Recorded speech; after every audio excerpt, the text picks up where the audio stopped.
بسم الله الرحمن الرحیم. به نام آن که هستی نام زویا فلک جنبش زمین آرامش زویا. سلام احترامات دوستای عزیز، خدمت تک تک شما عزیزان تقدیم میکنم.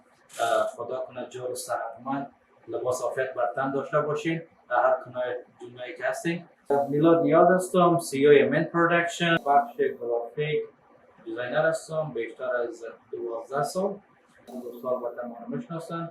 در امریکا در حدود 4.5 سال در مسافت تعلیمی هستیم. امروز تونستیم که چنل یوتیوب خود را فعال بسازیم و باشنده شهر اتلانتا.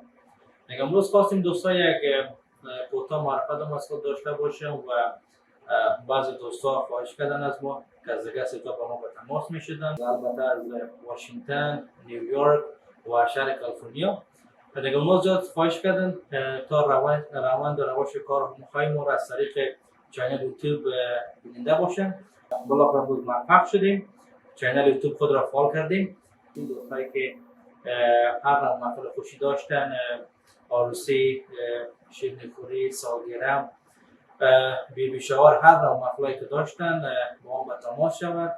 دیگه شماره تلفن ما، اینستاگرام ما، فیسبوک ما، واتساپ ما همش در بایو میتونیم پیدا کنیم و با ویدیو با کیفیت بالا، عکس ها با کیفیت بالا، دیگه عکس ها، البوم، پرینت، هر چی که دوستایی که دوست داشتن، البته ما میتونیم اونا رو برشون آماده بسازیم و کپچرینگ ویدیو با کوالیتی بالا 4K.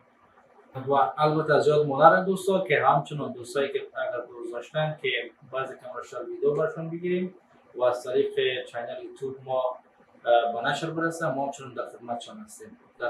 تشکر دوستای عزیز، تا وقت بیننده ما بودیم. دیگه لطفا چینل ما رو سابسکرایب، لایک و همچنان با دوستایتان شیر کنید. وقت خوش دوستای عزیز، خدا نگهدار همگی.